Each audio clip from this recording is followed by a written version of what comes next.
ആദിവാസി വനിതയായ രാധയാണ് കൊല്ലപ്പെട്ടത്. അത് ഈ കാപ്പിക്കുരു പറിക്കാൻ പോകുന്ന ഘട്ടത്തിലാണ് അത്തരത്തിൽ കടുവയുടെ ആക്രമണം ഉണ്ടായത്. കടുവ തന്നെയാണ് എന്ന് സ്ഥിരീകരിച്ചിട്ടുണ്ട്. ആ സംഭവ സ്ഥലത്ത് ഓടിയെത്തിയ കാട്ടിനുള്ളിലാണ് ഇപ്പോൾ മിനിസ്റ്റർ OR കേളു ഉള്ളത്.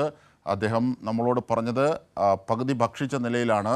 അവിടെ പ്രതിഷേധങ്ങളുണ്ട്, പക്ഷേ മൃതദേഹം എടുക്കാൻ ഇപ്പോൾ ഒടുവിൽ സമ്മതിച്ചിട്ടുണ്ട്. കാരണം കാടിൻ്റെ നടുക്കാണ്. അപ്പോൾ സ്വാഭാവികമായും അത്തരത്തിൽ ഒരു ഭീഷണി കടുവയുടേതായുണ്ട്. അതൊക്കെ പരിഗണിച്ചുകൊണ്ടാണ് ഇടപെടലുകൾ നടത്തുന്നത്. പിന്നീട് കടുവ അവിടെ ഉണ്ട് എന്നുള്ള ആശങ്കയുണ്ട്. അത് പരിഹരിക്കാനുള്ള ഇടപെടലുകളാണ് ഇപ്പോൾ സർക്കാരിൻ്റെ ഭാഗത്തുനിന്ന് മന്ത്രിയുടെ നേതൃത്വത്തിൽ അവിടെ നേരിട്ട് നടക്കുന്നത് എന്നത് കൂടിയാണ് മന്ത്രി കൈരളി ന്യൂസിനോട് പങ്കുവച്ചത് വിവരങ്ങൾ. അതിൻ്റെ ദൃശ്യങ്ങൾ കൂടിയാണ് ഇപ്പോൾ നാം കാണുന്നത്. അനൂപ് KR, അതായത് ആദിവാസി യുവതി ജോലി ചെയ്യുന്നതിനിടെയാണ് അത്തരത്തിൽ കടുവ ആക്രമിച്ചത്. ശരീരം പകുതി ഭക്ഷിച്ച നിലയിലായിരുന്നു. പ്രതിഷേധങ്ങളുണ്ട് അവിടെ നിന്ന്. പക്ഷേ മൃതദേഹം നീക്കം ചെയ്യുന്നതിലേക്കാണ് ഇപ്പോൾ പോകുന്നത്. ആളെക്കൊല്ലിക്കടുവ അവിടെ ഉണ്ട്. അതിനുള്ള മറ്റ് സുരക്ഷാ നടപടികൾക്കുള്ള ശ്രമമാണ് സർക്കാർ അവിടെ നടത്തുന്നത്. അവിടെ നേരിട്ടെത്തി ആ രക്ഷാപ്രവർത്തനം അല്ലെങ്കിൽ അതിൻ്റെ നടപടിക്രമങ്ങൾക്കൊക്കെ നേതൃത്വം നൽകിയാണ് മിനിസ്റ്റർ അവിടെ ഉള്ളത്. മിനിസ്റ്റർ അവിടെ നിന്നുകൊണ്ടാണ്, ആ കാടിന് നടുവിൽ നിന്നുകൊണ്ടാണ് കൈരളി ന്യൂസിനോട് കാര്യങ്ങൾ വിശദീകരിച്ചത്. അതുകൊണ്ടാണ് അദ്ദേഹത്തെ പെട്ടെന്ന് വിട്ടതും ഫോണിൽ നിന്ന് നമ്മൾ. അനൂപ് KR. ഹലോ അനൂപ്, അതായത് മിനിസ്റ്റർ ഇപ്പോൾ കാര്യങ്ങൾ കൈരളി ന്യൂസിനോട് വിശദീകരിച്ചു. കാരണം അവിടെയാണുള്ളത് മിനിസ്റ്റർ നേരിട്ട്. അവിടെ ഈ മൃതദേഹം എടുക്കുന്നതിന് ചില പ്രതിഷേധങ്ങളൊക്കെ ഉണ്ട്. പക്ഷേ ഇപ്പോൾ ആ പ്രതിഷേധങ്ങളൊക്കെ അവരെ പറഞ്ഞ് മനസ്സിലാക്കിയിട്ടുണ്ട്. കാരണം കാടിന് നടുവിലാണ്, വീണ്ടും കടുവയുടെ ആക്രമണം ഉണ്ടാകും. ആ ഘട്ടത്തിലാണ് ആദിവാസി യുവതിയായ രാധയാണ് കൊല്ലപ്പെട്ടത്. ഇതൊക്കെ സ്ഥിരീകരിച്ചു. കടുവയുടെ ആക്രമണമാണ്, ആളെക്കൊല്ലിക്കടുവ അവിടെ ഉണ്ട്. ആ ആശങ്ക പരിഹരിക്കുന്നതിനുള്ള നടപടികളാണ് ഇനി സർക്കാർ ചെയ്യുന്നത്. അത് മന്ത്രി അവിടെ നേരിട്ടെത്തി അതിൻ്റെ നിയന്ത്രണത്തിലാണ് കാര്യങ്ങൾ നീങ്ങുന്നത് എന്നതും അദ്ദേഹം വിശദീകരിച്ചു. അനൂപ് KR. അതെ. ഇപ്പോൾ നേരത്തെ ഞാൻ പറഞ്ഞതിന് വ്യത്യസ്തമായി ഒരു സ്വകാര്യ തോട്ടത്തിൽ നിന്നാണെന്നാണ് ഞാൻ പറഞ്ഞത്. അത് അവരുടെ സ്വന്തം തോട്ടത്തിൽ നിന്ന് ആണ് ഈ കടുവയുടെ ആക്രമണം ഉണ്ടായത് എന്നുള്ളതാണ്. അതൊന്ന് ആ വിവരമാണ് ഏതായാലും ഇപ്പോൾ അതിന് അപ്ഡേറ്റ് ചെയ്യാനുള്ളത്. ഇപ്പോൾ ലഭിക്കുന്ന വിവരപ്രകാരം ഈ സ്ത്രീ ശാന്ത അവിടെ അവരുടെ തോട്ടത്തിൽ, വനത്തോട് തൊട്ട് ചേർന്നുള്ള തോട്ടത്തിൽ കാപ്പി പറിക്കുകയായിരുന്നു. പെട്ടെന്ന് കാട്ടിൽ നിന്ന് എത്തിയ കടുവയാണ് ഈ വിധത്തിൽ ആക്രമിച്ചത്. പിന്നീട് ആ സ്ത്രീ അവരെ ഒരു 100 മീറ്ററോളം ദൂരേക്ക് വലിച്ചിഴിച്ച് കൊണ്ടുപോവുകയും മറ്റും ചെയ്തു. ഒരു ദാരുണമായ സംഭവമാണത്. മന്ത്രി OR കേളു ആ സ്ഥലത്തെത്തി സാഹചര്യങ്ങൾ വിലയിരുത്തുന്നുണ്ട്. ആ പ്രദേശത്ത് ജനങ്ങൾ അവിടെ നിന്ന് മൃതദേഹം എടുത്തു മാറ്റുന്ന ഉൾപ്പെടെയുള്ള കാര്യങ്ങൾ അവിടെ ഈ പ്രതിഷേധത്തിൽ തടസ്സപ്പെടുത്തുന്നുണ്ട്. ഏതായാലും അക്കാര്യങ്ങൾ കൂടിയെല്ലാം പരിഹരിക്കേണ്ടതുണ്ട്. ഇപ്പോൾ ഏറ്റവും പ്രാഥമികമായ ഒരു പരിഗണന ആ പ്രദേശത്ത് കടുവ ആ സ്ഥലത്ത് തന്നെ ഉണ്ടാവും എന്നുള്ളൊരു നിഗമനം ഉണ്ട്. ഏതായാലും ആ നിഗമനത്തിന്റെ അടിസ്ഥാനത്തിൽ ഇപ്പോൾ ആ ഒരു ആശങ്ക അകറ്റാൻ അവിടെ മറ്റു നടപടികൾ സ്വീകരിക്കുക എന്നുള്ളതാണ്. ഇതിപ്പോ ഒരാളെ ആക്രമിച്ച് കൊന്നു എന്നൊരു സാഹചര്യമാണ് അതിന്റെ ഗൗരവകരമായിട്ടുള്ളത്. അതുകൊണ്ട് തന്നെ അതിനെ പെട്ടെന്ന് തന്നെ ഈ കടുവയെ കണ്ടെത്താനും പിടികൂടാനും മറ്റും സാധിക്കണം.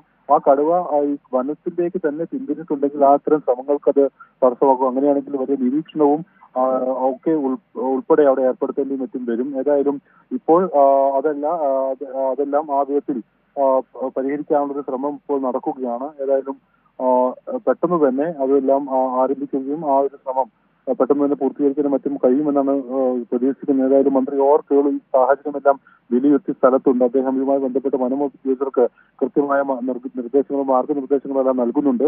ഏതായാലും ആ വിധത്തിൽ പെട്ടെന്ന് തന്നെ അവരുടെ ഈ ആക്രമിക്കപ്പെട്ട അല്ലെങ്കിൽ മരണപ്പെട്ട ശാന്തിയുടെ മൃതദേഹം അവിടെ നിന്ന് മാറ്റാനും മറ്റുമുള്ള ശ്രമങ്ങൾ ഇപ്പോഴേതായാലും വളരെ സജീവമായി നടക്കുകയാണ്.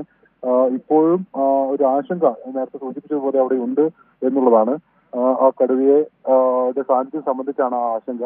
ഈ മറ്റ് ആക്രമണങ്ങൾക്ക് അത് മുതിരുമോ അല്ലെങ്കിൽ ആ പ്രദേശത്ത് തന്നെ അത് ഈ തോട്ടങ്ങളിലും മറ്റുമായിട്ട് ഉണ്ടോ എന്നുള്ളതെല്ലാം സംബന്ധിച്ചാണ് ആശങ്ക. അതെല്ലാം തന്നെ ഈ പ്രദേശത്തുകാരിൽ ഒരു ആശങ്ക സൃഷ്ടിച്ചിട്ടുണ്ട്, ഭീതി സൃഷ്ടിച്ചിട്ടുണ്ട്. അത് പരിഹരിക്കാനുള്ള ശ്രമമാണ് ഏതായാലും ഇപ്പോൾ അവിടെ നടക്കുന്നത്.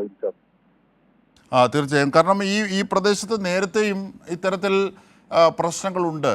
അത് മാത്രമല്ല ഈ കടുവയെ സംബന്ധിച്ചുള്ള ആശങ്ക, ഈ നാടിറങ്ങുന്ന ആളെക്കൊല്ലിക്കടുവയെക്കുറിച്ചുള്ള ആശങ്ക നേരത്തെ തന്നെ ജനങ്ങൾ പങ്കുവെക്കുന്നതാണ്. പക്ഷേ അതിനകത്ത് ഇടപെടുന്നതിന് പരിമിതികളുണ്ട്, പരിധികളുണ്ട്. കാരണം വന്യജീവി കേന്ദ്ര നിയമങ്ങളാണ്. അതുമായി ബന്ധപ്പെട്ട് ഇടപെടുന്നതിന് സംസ്ഥാനം എന്ന നിലയിൽ വലിയ പരിമിതിയുണ്ട്. അതിൽ നിന്നുകൊണ്ടാണ് സംസ്ഥാനം ഈ സുരക്ഷയും സംരക്ഷണവും ഒക്കെ ഒരുക്കുന്നത്. പ്രത്യേകിച്ച് ഇത് കാടിനോട് ചേർന്ന പ്രദേശം കൂടിയാണ് അല്ലേ?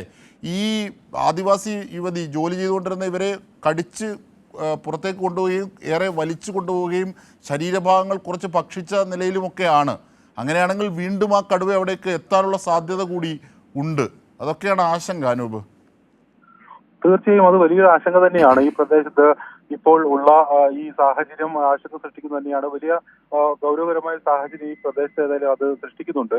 ഇപ്പോൾ ഈ കടുവ ഭക്ഷിച്ചു എന്നതെല്ലാം ഉള്ളതാണ് ഒരു ജനങ്ങളിൽ ഭീതി സൃഷ്ടിക്കുന്ന കാര്യം. ഏതായാലും അത് തന്നെയാണ് മറ്റുള്ള ഈ ആക്രമണം തുടരാനുള്ള സാധ്യത സംബന്ധിച്ചെല്ലാമുള്ള ആശങ്കയായി നിലനിൽക്കുന്നത്.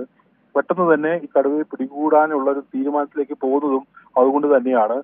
പെട്ടെന്ന് തന്നെ ആ വിധത്തിലുള്ള ചില ശ്രമങ്ങൾ ആരംഭിക്കാനും സാധ്യതയുണ്ട്. ഏതായാലും നോർത്ത് വയനാട് DFO മാർട്ടിൻ ലോയൽ ഉൾപ്പെടെയുള്ള ആളുകൾ ഇവിടേക്ക് എത്തിയിട്ടുണ്ട്. ആ ഒരു തീരുമാനം ഇങ്ങനൊരു സംഭവം ഉണ്ടായാൽ ആദ്യം സ്വീകരിക്കേണ്ട ചില പ്രാഥമിക നടപടിക്രമങ്ങളുണ്ട്. അത് നാഷണൽ ടൈഗർ കൺസർവേഷൻ അതോറിറ്റിയുടെയും മറ്റും തീരുമാനങ്ങളുടെ അടിസ്ഥാനത്തിലാണ്, അവരുടെ നേരത്തെ തന്നെയുള്ള മാനദണ്ഡങ്ങളുടെ അടിസ്ഥാനത്തിലാണ്.